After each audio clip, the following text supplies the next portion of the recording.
Shop Plato's Closet tax-free August 2nd through 4th for back-to-school styles. We sell the trendy, gently used styles you need to make a difference in the world and in your wallet for back-to-school shopping. Save up to 70% off regular retail prices by choosing recycled styles. Save even more when you shop tax-free this weekend. Make a change that others can respect and repeat. Shop Plato's Closet in North Charleston and West Ashley this year for your back-to-school looks. Plato's Closet, located in West Ashley on Sam Rittenberg Boulevard and North Charleston on Rivers Avenue. Want a website with unmatched power, speed, and control? Try Bluehost Cloud, the new web hosting plan from Bluehost, built for WordPress creators by WordPress experts. With 100% uptime, incredible load times, and 24/7 WordPress priority support, your sites will be lightning fast with global reach. And with Bluehost Cloud, your sites can handle surges in traffic no matter how big. Plus, you automatically get daily backups and world-class security. Get started now at Bluehost.com. The following podcast may contain discussions supported by science that may be considered dangerous to some listeners and conspiracy theorists. Discretion is advised. The 3 Down Greencast is brought to you by the Pile of Bones Brewing Company. Home delivery available in Regina at sassbeerdelivery.ca. Welcome to the 3 Down Greencast. You are listening to the internet's only "you thought you were doing something nice for your child" podcast. Oh, God, I thought I did. I'm Joel Gasson with John Fraser, as usual, and, we got quite the football games to talk about here. This week after the Riders lost to the Argos. Maybe not totally unexpected, given the way last week went and everything that kind of led into that game. We will, of course, get into all that, share our thoughts on the game, share our thoughts kind of on, the Riders being in the thick of it now with a really tough schedule, basically the rest of the season now. And we'll talk about whether Cody Fajardo should start on a Friday against Edmonton. Of course, that's whether he physically can do it or not. Right. But I think John needs a little bit of a therapy session here first. Oh, my God. Do I ever, Joel? Do I? So if you didn't know, John was in Victoria over the weekend, and just the timing worked out perfectly that he didn't actually have to miss an episode of this podcast. Right, because again, as we've said, Dan Plaster brings the intelligence level up a little too high. We got to make sure to keep it at around my level, right? Because, we embrace the dumb around here, so. We do, and Plaster's way too smart and handsome, so we got to keep it dumb and ugly for the two of us. But in Victoria this past weekend, great time. Seriously, top 2 city to travel to in Canada. Just outstanding, that city. The whale watching, the fisherman's wharf, the fresh food, the beer scene, all of it great. You don't even have to buy your own legal weed because you can just sniff the air at night and get a nice little buzz on it. It's fantastic, right? So as we were departing, we brought the whole family and we stopped by a gift shop, and there's these 2 small Lego boxes. Lego in quotation marks because it's off-brand Lego. So we saw a humpback and an orca whale on our whale watching tour, so the boys each pick out a humpback and an orca. So today, a day of rest after walking lots and drinking lots and eating lots, I'm like, you know what? I can tackle the humpback whale for you, Connor. No problem. Let's get to it. Well, I opened up this tiny box of off-brand knockoff Legos, which are very real. And they're tiny Legos. It's like a 400-piece humpback whale. And they're tiny. And I have tiny hands, but they're thick. So I'm sitting here with my giant fumbly hands, working on a 3-day hangover, trying to put this damn thing together. And to top it off, Joel Gasson, to top the whole thing off, think of the worst IKEA instructions you've seen in your life. Take a moment, imagine that in your mind. Now pretend they were written, 3rd copy of that. Somebody they hired, IKEA dropouts to write these off-brand Lego directions. I had no idea what the hell was going on. At one point, I quit. I literally quit. I got up, I took out, I had multiple containers out. I had the ring light on my desk. I had to go find an old pair of glasses to wear. These things were so damn small. You sound like a man trying to build a ship in a boat. Oh, it had serious ship in a boat vibes. Because you know what? You'd look at it the wrong way, this off-brand shit would fall apart. They would just slide. They wouldn't lock. Pieces would slide. It was terrible and awful. Took me 3.5 hours to build a little thing of Lego. And was there a age recommendation on the box by chance? 7 and up. Okay. Take that for what you will. I challenge anybody to go buy the $14.99 box of Orca mini building blocks for the humpback whale in Victoria, BC, and try to do it yourself. Because there's no way. And like I built Lego my whole life. Built all the Legos for the kids, no problem, easy peasy. I consider myself a master builder. That's what they call it in the Lego movies, if you've never seen them. Okay. But I'd also consider myself the other thing. Regardless, it was terrible. It was awful. I'm glad that this was a dumb, fun, kind of stupid game this week. Because if anything had gone off, I'd be like standing at the other side of my basement screaming because I have like pre-raging. I'm not full rage. I've come down from that. I'm like pre-rage where it's like the next little thing just bah! The best part, Joel, finished at the humpback whale right as Connor was going to bed. But as I sit here looking at the spare parts, and there was a not insignificant number of spare parts, so I'm low-key a little worried I screwed this thing up. Sitting beside me in a box, all ready for me to do it again, is the orca whale, just staring at me. Just staring at me with its beautiful orca eyes. You're gonna have like the flashbacks, and you're gonna be like Skinner, just looking out the window. The flashbacks, PTSD, but from cheap Lego. Yes, cheap off-Reddit. So I think this will come to a rule in my household now that there shall be no off-brand Lego ever purchased again. Because that, like, it's just like I think Lego, they've obviously got something patented that makes the thing stick together. Because any off-brand Lego is just shit.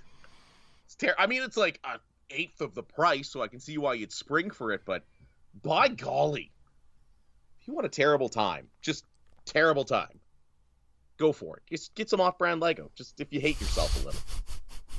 Yeah, it sounds like if you need to punish yourself, that's what you should do. I think the moral of the story is that, yeah, I guess maybe with Lego, you're not only paying for like the pieces that actually work, but you're also paying for proper instructions. Oh, they have everything now. Like they have like Lego now.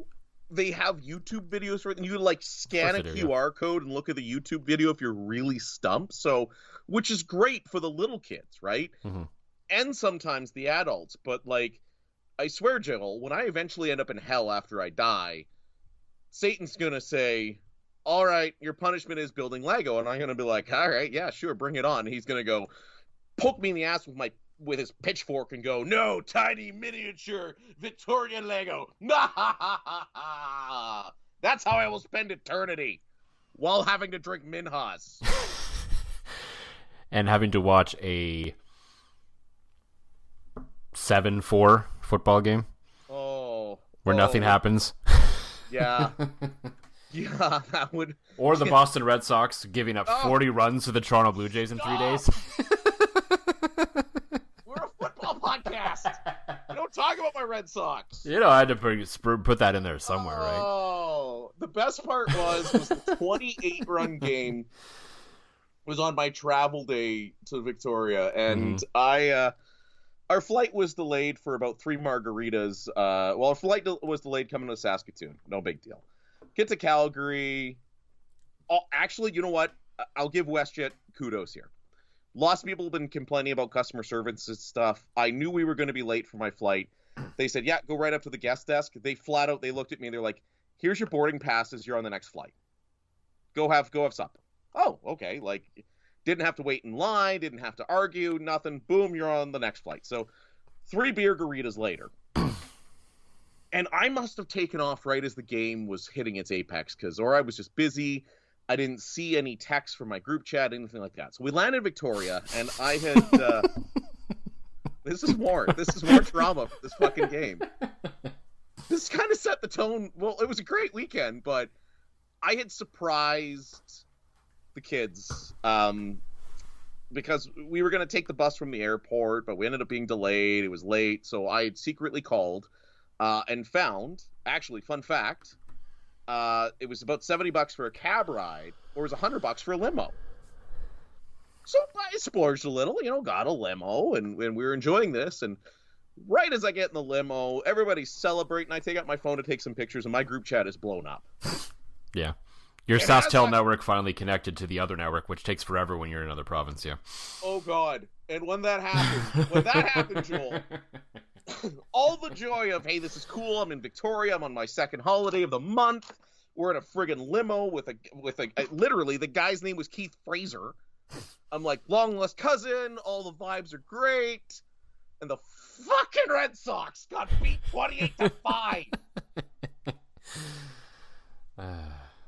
But at least I knew I didn't have to watch the rest of the series, and then oh my god, turn on the circus music when you're watching them.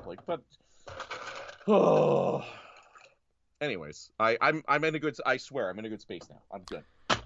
Yeah, so I kind of brought it up for my own purposes, really, because there was a lot of question going into that Rider game on the weekend whether they would beat the combined 33 runs in that game. Whether the over-under of that Jays game final would be beat by both of those teams. Right. So we will talk about a game that did hit the over on that regard, at least. God, what a chaotic game. I loved it. It was fun. It was a very entertaining game for what it could have been when one team was essentially dressing a preseason roster. Yes. For what it was entertaining in a very sickos kind of way that, of course, if you listen to this podcast, you are probably into that. We are definitely into that, and we will talk about... are we ever. Some of the parts we liked about the game, and of course, some more, I guess, a little more quote-unquote serious, big picture talk about this team as well. But before all that, as usual, before we get into that, John, as I heard you rustling around in your ball, what is in the glass this week? In the glass this week, because I realized it looks really fancy. I should have said you were playing with your balls. I was. I got a little upset, had to go to the golf ball. In the asbestos-laden golf ball cooling machine... It looks really fancy when you buy those really big bottles. So I swung by 9 Mile today. Picked up a 660 of Ella Pale Ale. Nice. It's so good. The bottom hangs out in ice in the bottom of the golf ball. And because I knew it was going to be one of those nights, also filling up intermittently with ice through the podcast will be my provincial vodka, lime, and lemon, because I'm full of pain tonight. But the Ella Pale, delicious. Actually, I will say... Now, after being in Northern Ontario, which has a great craft beer scene, and Victoria, BC, which has a great craft beer scene, it's ridiculous how good it is here in Saskatchewan. Mm-hmm.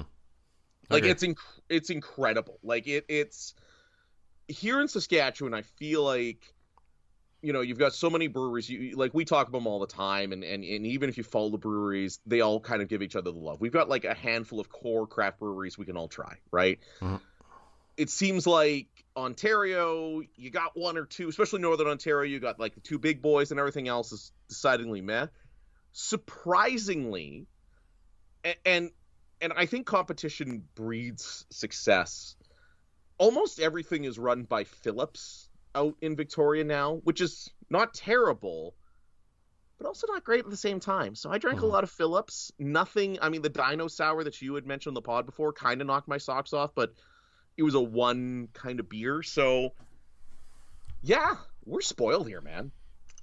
Absolutely. No, like I say it every time I leave the province now. I enjoy trying beers at other places, and there are definitely breweries and other places that I truly enjoy and love. But I think the volume and the quality of breweries just holds up so strong in Saskatchewan. And I'm not just saying that as someone, I'm not trying to be biased or anything, because I know a lot of the guys behind the scenes here that run these breweries, but legitimately our stuff holds up pretty much at least anywhere in Canada, probably North America, maybe even the world, quite frankly. You look at the gold medals the guys at Rebellion have won, and didn't the sponsors Pile of Bones win an award or something not too long ago?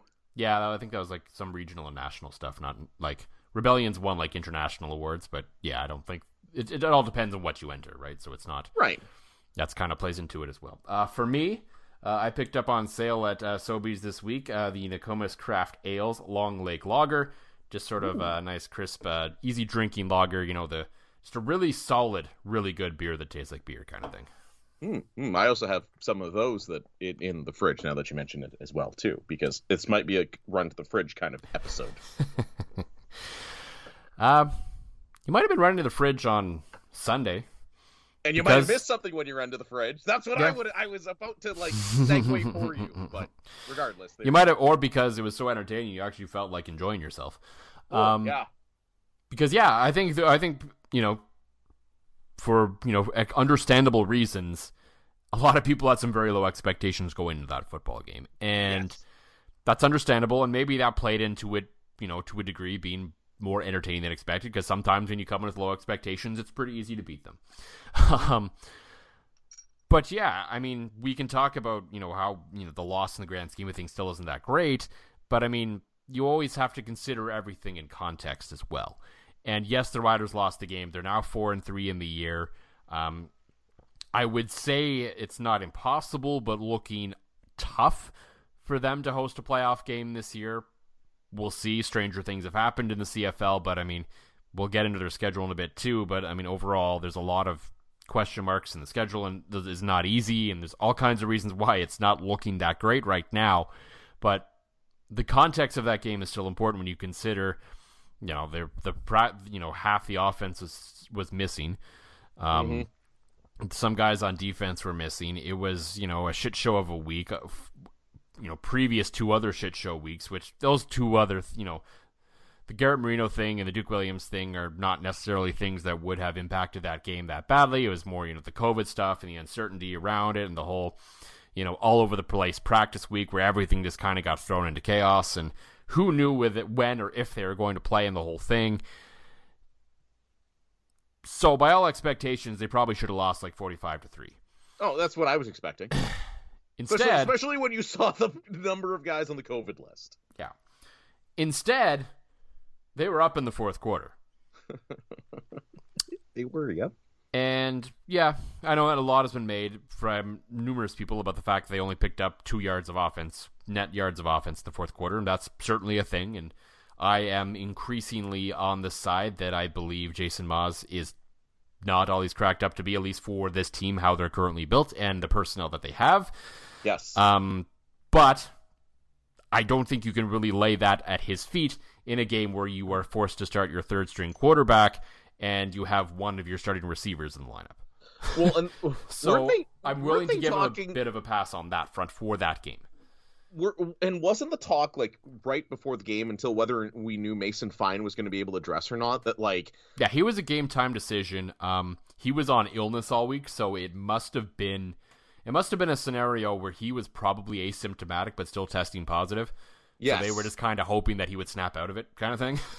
Right. And weren't they on the verge of like having to sign somebody just to be Doagala's backup in that game? Potentially. And I mean, that was a question I asked because, I mean, I'm not at practice every day. So I asked Britton Gray of the Green Zone. I asked him, I was like, did anyone ask Craig who the emergency backup is if Fine can't go? And he said, yeah. And all Craig Dickinson said was, we just hope Fine can go. So we obviously didn't want to divulge as to who the emergency backup quarterback might have been had Mason Fine not be able to play in that game, or something happened to both of them, or something along those lines. And instantly my mind went, I kind of hope something happens so I know who the emergency quarterback is. I know.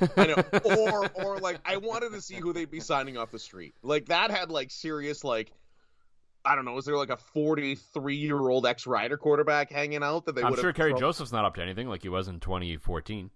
Right? But that's the question. I very much think, like... What's Tino Cesare doing these days?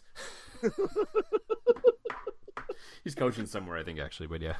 Probably selling insurance is what he should be doing. Nobody should be learning from him, but... yeah, in defense of Moss and the offense... I don't think you can take a single team in the CFL, throw their third stringer in there on about 4 days' notice and expect anything really great, right? No. But you're right. I thought, like... I would say for the most part, and I said in the piece after the game, and Dan Plaster agreed with me, that this is a very plug-and-play team. They were true to themselves. They didn't change their game plan a whole lot without, 3/4 of their roster. It was clear that they were not as good because they didn't have the right personnel to do it, or they didn't have the talent to do it. Right. But they stuck true to themselves to a degree and tried to play their football still. They were just worse at it. Which is what you would hope a team would do, rather than trying to do something that they're not when they don't have the guys. It's like, no, we still need to play football our way. I would have liked, though, to see them bust out some goofy back of the playbook shit. That's the only... I'm not convinced Jason Moss has goofy back of the playbook shit as a thing. No, I think you're right. I think that's starting to become clearer and clearer as he's just gone hyper-conservative. I don't know whether that's the sum of the parts or, Moss himself or whatever, but nobody's saying offensive guru and Jason Moss in the same sentence these days, right? So no. I expected a lot worse. I expected a boring, on repeat in Hell Sports Bar, 40 or 31-3 victory for the Argos, where the Argos are just very boring because they're up against an inferior team, and Saskatchewan tries being scrappy, and it just turns into a snooze fest. But instead, they basically could have played it like the Riders played the Red Blacks last year, when the Red Blacks were clearly so very bad that you just didn't have to do anything, and they would eventually implode on themselves. Which is the way people are still playing the Red Blacks this year. So, I expected that, and instead what we got was, and I don't know if this is like a micro view of the CFL this year, because it's been damn good, but I love the chaos. Like, it was fun. It was a very entertaining football game to watch. Yeah, it was fun. The Riders had like, what other team turns the ball over 5 times against essentially a practice roster? Like, if you're the Argos, you're walking out of here with a victory. Well, I tweeted in the middle of the game or late in the game, and it's still getting traction today, that barely winning that game says a lot more about the Argos than a loss does about the Riders. Absolutely it does. Yeah. Absolutely. Now, again, to not lose, the Riders needed some absolute bonkers plays and some bonkers things to happen. And that was the only way they were really realistic. Barring, like, the strange freak thing of Jake Dolegalaga apparently being the guy and going off and actually being very good. Short of that, yeah, some weird shit was going to have to happen for them to win that football game. But Dolegala was not good. Oh, my God. He was not good at all. Like, I will say he throws a decent football, but yeah, there's a long way to go there. Yeah. I mean, from what I watched, again, pretty ball, but it's funny you brought up Tino Sinceri, because he's who exactly I thought of while watching Dolegala. Like, just underthrows, overthrows, not seeing wide open guys. Like, there was one of the red zone drives. It escapes me when it was. There was a player wide open in the end zone, and Dolegala just missed him by about 40 feet.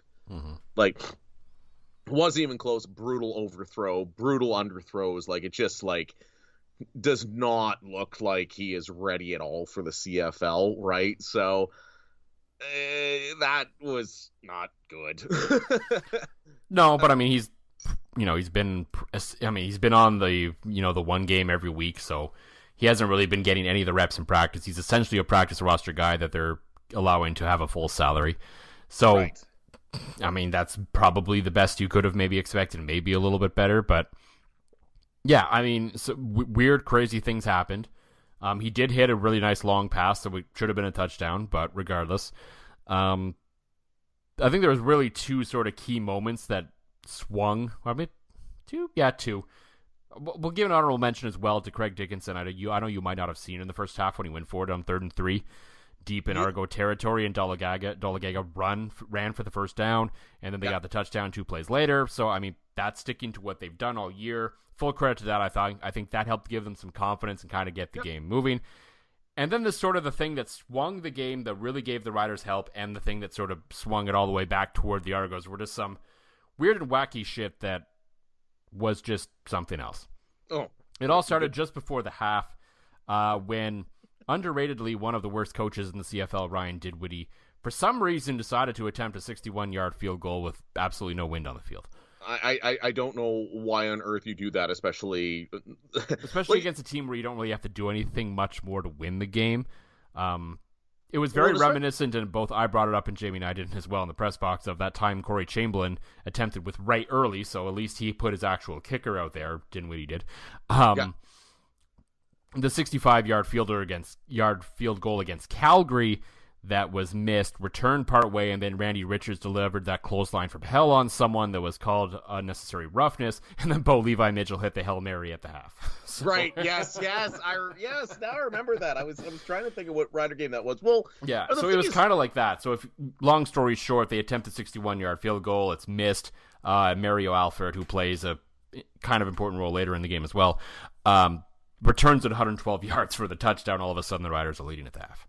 Which blew me away. Like, okay, so my timeline here, I get off the plane, reconnect to my phone, waiting on our bags. I get a text from you that they went for it on third down, scored a touchdown. I'm like, okay, great. That's, as I believe I texted you right back, that's what they need to do to win this game. So thankfully, my father-in-law, to avoid airport parking, had dropped us off and was subsequently picking us up from the airport. And I get in the van and go, hey, Don, what's the score? He's like, the Riders are up 4. I'm like, you're shitting me.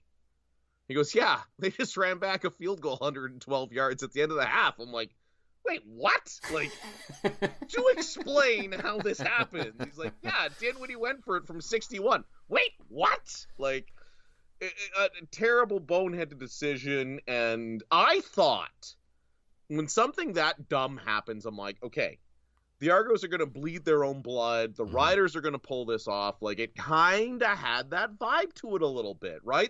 Although the feeling was definitely there for a while. And full disclosure, yes, in the predictions piece on 3 Down Nation, I said and that the Riders have a tendency to win these games when their backs are up against a wall and a lot of bad things are going their way. I wrote that because it was due Wednesday night, and I'd written that before the COVID shit really hit the fan, and the game was delayed and all that, so I had a brief window to change it, but I just decided to stick with it. But I wasn't as confident as I was. Had the COVID stuff not happened, I would have stuck with it, because I still think a lot of people would have picked the Argos, and I'd say, no, this has Riders winning a game they shouldn't win written all over it, but regardless. No, you're absolutely right. And if it was feeling like that for a while, I'm like, holy crap. For a while, I was actually thought, like, holy crap, they are actually going to do this, and it is going to be one of the biggest stories of the year. yeah, I thought, so did I, and I am sure that somebody in Toronto was ready to hand Brian Dinwiddie his pink slip if that happened. Like, it was chaotic, it was dumb, it was entertaining, but... Yeah, and then, like, a lot of strange things happen for a while. There are a few things here or there, like, you see things like the rare no yards challenge, and Ryan Dinwiddie's challenging a scrum play where you can't see the ball at all. And what was he doing there? Every single replay, like, that ball was that ball was clearly nowhere to be found. It's not like there was a clear view, and these guys have he challenged that instantly. Like, he didn't even hesitate. No, and then we got, one of the refs tossing a flag like 40 yards, and it was one of the best throws of the night. I am led to believe, okay? I'm led to believe that might be Mike Siona. Mm-hmm. CTV Saskatoon's Mike Siona, friend of mine. I've seen him work some U Sports games, and I have seen the perfect arc that man throws his flag with, so okay. I'm thinking it might be Siona. Okay. And then the game turned on another weird, dumb play that I think kind of sent it back toward the Argos, even though the Riders did end up with 3 points at the end of the day. It did take another 4 off the board, which could have made a difference at the end of the day before. It would have made a difference. That's, of course, the Charleston Hughes, his second forced fumble, this one that he recovered, and seemingly took to the house, sending Mosaic into a madhouse, which would have put them up 24 to something at the time. And that, I think, had that stood as a touchdown, would have been a game-changing moment even further for the Riders, and I think they probably go on to win that game, should that hold. Instead, we get a fun little quirk in the rule of the CFL rules. And just to back it up for a second. Yeah. We got to talk about your text to friend of the program, Dan Plaster, about Charleston Hughes. Yes, I said Charleston Hughes was going to recover a fumble for a touchdown in this game. No, I said they were going to recover a touchdown. He was going to recover a fumble for a touchdown, and they would win 10-7. It was going to be what was going to happen, so I was a little off on that one. You didn't tell me about the second one. Here I thought that, like, all of a sudden you figured things out. You're seeing into the future. You are the man of all sight. And then you forgot to tell me about the second part of that text. I mean, it was still pretty damn close. I mean, he did actually force 2 fumbles. So he did. Yes. No. You call it. He had himself a game. Mm-hmm. That young man. Yes. And yeah, I mean, it was a play and there was some confusion around, and I wish, there was maybe a little bit better communication in the stadium in terms of what was going on. But regardless, it seems, and this was at least a theory brought up because it's it's not a rule that is implemented very often, quite frankly, by the X's and Argos podcast. Ben Grant was in attendance, and he believes this is kind of an old carryover from when the CFL was a rugby league, where, yes, because the explanation was he couldn't bat the ball forward because it then counted technically as a forward pass, is how they would interpret it, essentially. But in that scenario, when the funny thing is, his foot was right there. Had Charleston Hughes kicked the football, he could have then recovered it for a touchdown because they would have considered it a punt, and he would have been onside. So, and Charleston said after the game that, it eats at him because he's like, in every other football league in the world, that's a touchdown. Yes, absolutely. Oh, absolutely it is. There's not some obscure rule. Yeah, so it's just funny, this old holdover rule where had he done the wrong thing in his mind, it would have been the right thing, and they might have won the football game if he had just kicked the football, or if he just, tried to scoop it and missed, or he just fell on it and it kind of bounced over and out kind of thing. So yeah, it was kind of, that's just one of those moments you won't see very often, but I do think that -4 points on the board really gave the Argos a boost and kind of carried them into sort of a win the rest of the way, because the Riders just had nothing left in the tank after that. The proverbial TSN turning point. Yeah, that would have made it 22-14 if I'm looking at this correct. It would have been 22-14 or 24-14. I'm just looking at the scoring chart right now, but I was going nuts because same thing. I watch so much football. There's no such thing. Shut up, Dave Naylor. There's no such thing as too many football leagues out there. The more football, the better. People will come to watch, enjoy it, embrace the chaos of it all, right? Unless it's the under-18 European Championship, because that is just the miniature Lego of football. Miniature off-brand Lego. So I was going nuts. I texted you. I'm like, what a play. That was amazing. What a heads-up play to, know that. And the way that Hughes, the veteran he is, looked to make sure nobody else was able to recover that before he bats it forward to himself, showed that wasn't a random play. Guy was thinking. He looks, nobody's here. I'm going to bat this forward. I'm going to scoop and score. Brilliant play. Should have been rewarded. It's unfortunate that it wasn't. And I almost wonder if that's one of those old-timey rules that they realize are still in the rule book that they need to get rid of after the season's over. Because that's just... Yeah, to me, and I said it to Daryl Davis in the press box as well, I was like, I don't know if he entirely agreed with the second half of this, but to me it's very much like Bob McKenzie's been saying for years, that in hockey you should be able to do whatever you want, with the goal off your skate, as long as your skate is on the ice. Yes. So this is one of those scenarios where I'm like, there's absolutely no reason why he could not have done that to score that touchdown. Which is actually what the WHL went to. The WHL essentially adopted the McKenzie rule that as long as you're not lifting your skate up, it counts, right? Mm-hmm. And at some point, that wasn't picked up by the officials on the field. And outside of some cranky older than dirt people that are in the CFL Facebook groups these days, I don't know if anybody would have cared or noticed. No, that's one of those plays that it is so skilled and smart in the moment that it's a scenario that probably should count. As the rules currently stand, fine. That's how you have to call it right now, but it's something that maybe should be revisited. But I find it hard to believe, and I would be impressed as hell. And I mean this, and I know two of the officials on that field personally, that if anybody knew that obscure rule on the field, this seems like something that was called down from the command center and killed the vibe at Mosaic and killed the Riders' momentum and killed everything fun about that play. Well, that seems to be what the command center call downs are all about. So, right? I mean, good God, some of those are bad. But it struck me as something that, okay, yeah, this is here, but let's just look the other way, right? I know you can't. You can't really do that. I know. It sucks that you can't, but you're right. That was the proverbial turning point in that game before, we got... I mean, it was a turning point because they ultimately didn't convert it into a touchdown. Had they gone out, produced a little bit better, and still got a touchdown or the turnover, maybe it turns out differently. But yeah, being stuck to a field goal after that sort of took the wind out of their sails a little bit, I would say.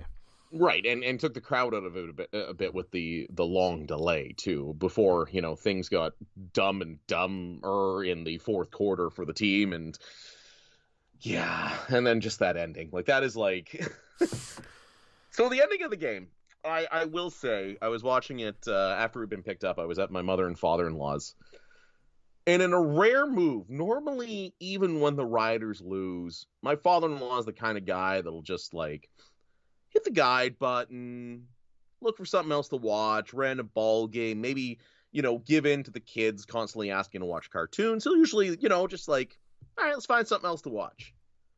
The second that punt was muffed, the TV was off. I've never seen that. He just, TV off, went up to get a glass of wine. It was boom, done.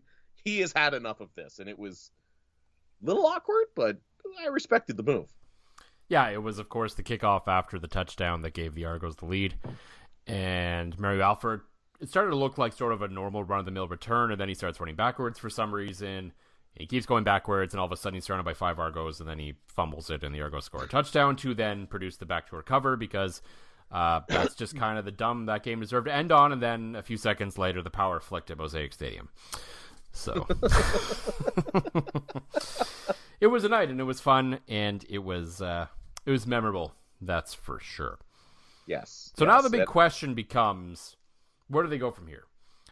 It's safe to say, obviously, a big picture, they're in some trouble, all of that. But, sort of short term, even just looking at this week, they're kind of facing a question of, well, what do we do at quarterback? My guess would be if Cody Fajardo isn't ready to go, you probably turn to Mason Fine this week.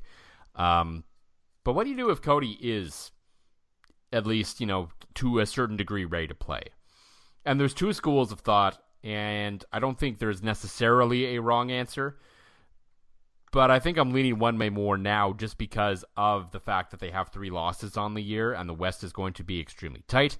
I think the touchdown Atlantic loss is going to loom larger than the one this past week, of course.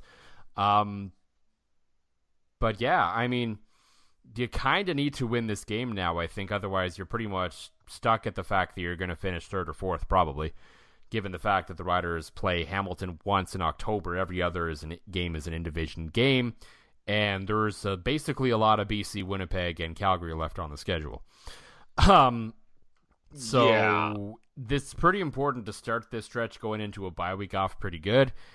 So I'm leaning toward if Cody Fajardo's feeling good enough to play, because you have the bye week after, you might have to play him. I think I don't think resting him is necessarily a bad decision either. It's maybe a better decision long term, even if that means maybe you're okay with going on the road in the playoffs all the way. But maybe you're better off in the long run because then he's got 3 weeks before he plays. I see both sides of the argument. But I'm just thinking of the way a coach is going to think if they're going to want to win this week. Well, and here's the other side of that argument. Mm-hmm. I don't know if we're necessarily talking home playoff game anymore or making the playoffs. And the reason I say that is I think they're at a point now, if Cody's 70%, you got to play him because they play the Lions, go on the bye week, the Elks play the Lions, and then you come back with a game against the Elks. Okay? So let's say hypothetically Edmonton can beat BC. Or even if both the Riders and Elks lose to BC. All of a sudden, that's a 4-point game. The following 2 weeks, do you know who the Edmonton Elks play? The Ottawa Red Blacks back-to-back. All of a sudden, weeks 10, 11, and 12, while the Riders are stuck playing the Lions back-to-back, the Elks get the Red Blacks back-to-back.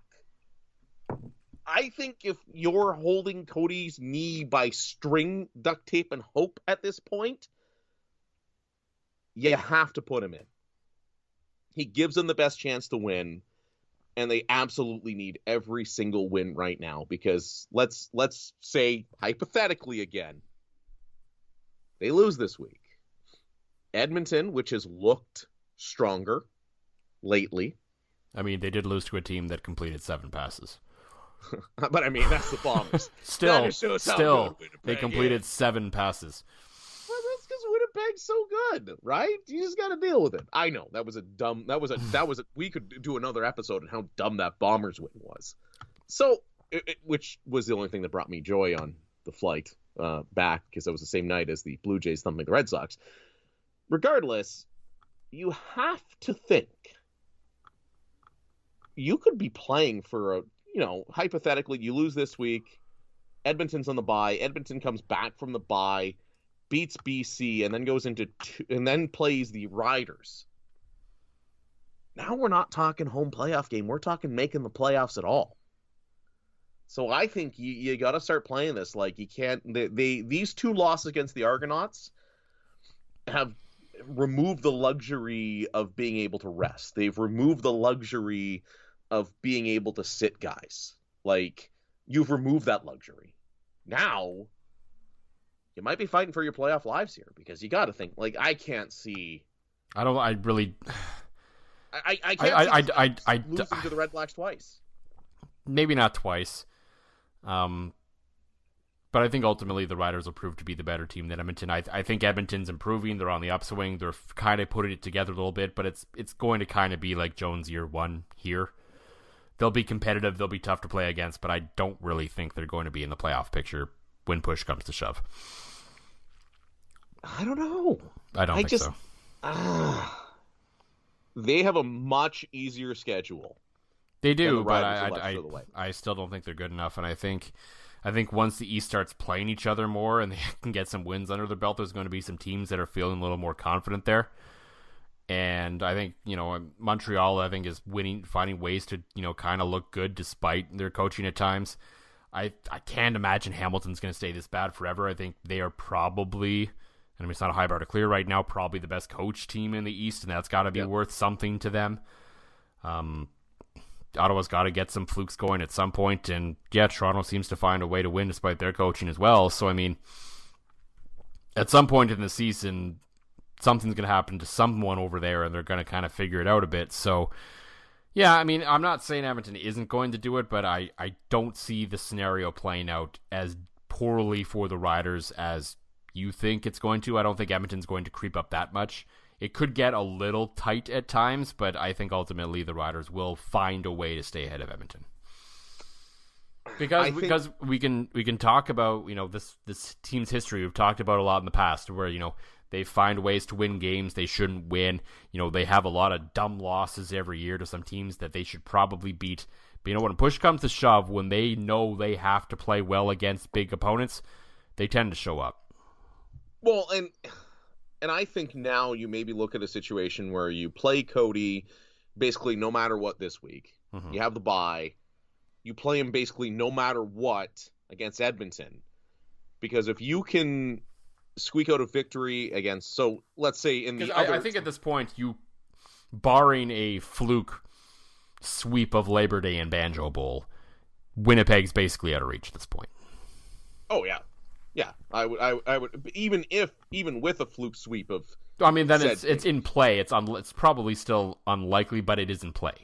Right. So, I mean, your main target you got to look at... That's assuming you win every other game going into that, of course.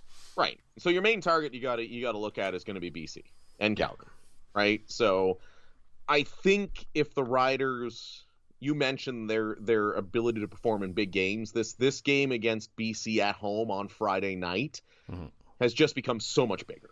Yeah. Like this has gone from let's see where this team is at to a week 8 kind of must win. Then you get the bye.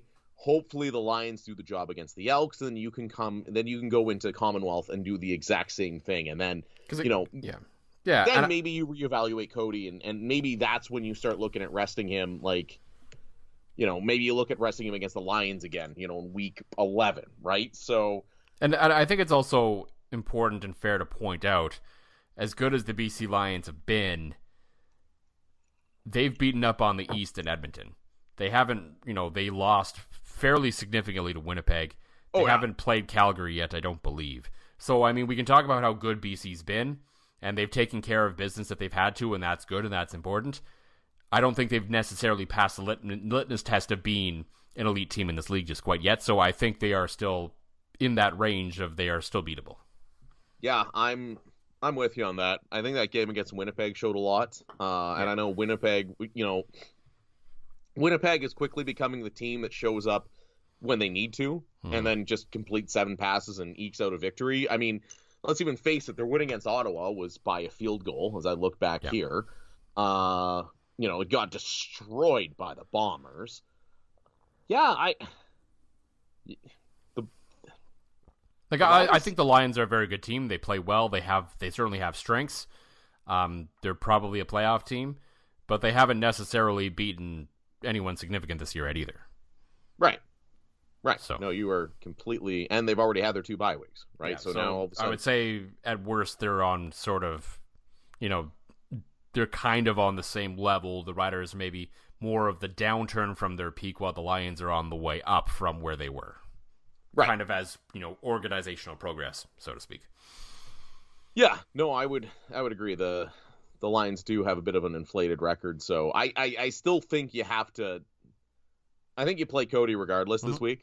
Yeah, no, I'm leaning that way too. Like I can listen to and can understand arguments to rest him, but I think all things considered now, unless he is actually physically incapable of playing, you have to play him. Right. When you saw him jumping around on the sidelines a bit, it leads you to believe that maybe the knee isn't as bad as even Cody himself said it was. Like you're Which not I seeing. May have hinted at last game because he's You sometimes fairly emotional after games. If there was like the dream going back in time music that Tim and Sid used to do, this is where we go back to last week's episode where you literally said exactly that line. Instead, we'll just point out you said literally exactly that line last week. Mm-hmm.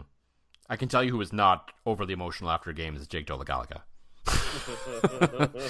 I caught his audio on the Green Zone postgame show on the way back, and wow, that is a man of few words.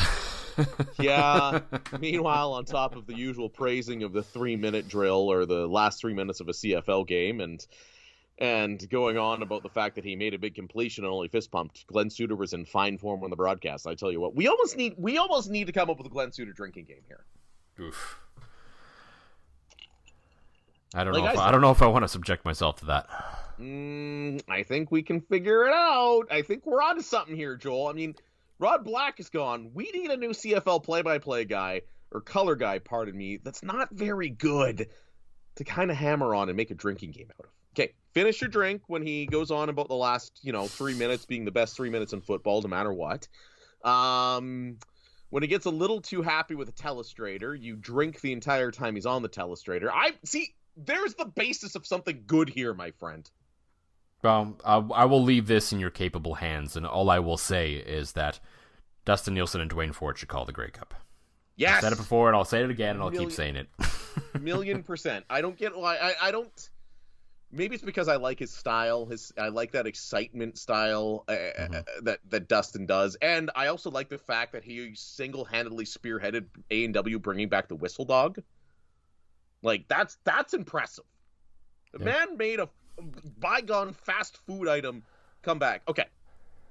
If you had the power, Joel, of Dustin Nielsen, where you could revive a long-departed fast food item. Oh, God, I don't know anything. I don't know, man. I really don't think about fast food that much anymore. I don't remember a whole lot of old-school fast food stuff, for being perfectly honest. Not the McRib? Did you ever have a McRib? Maybe one or two. And I remember I did not like McPizza. A lot of people loved it. It was not a thing for me. I was about to say the same thing. I was going to say the same thing. The Wendy's Portobello mushroom melt. Yeah. Real good. I love cheese sauce on everything. Yeah, I can see that. So, there we go. But we don't have the power of Dustin Nielsen, but you're right. He should be calling the Grey Cup. He's Jacques Cartier. Show's over.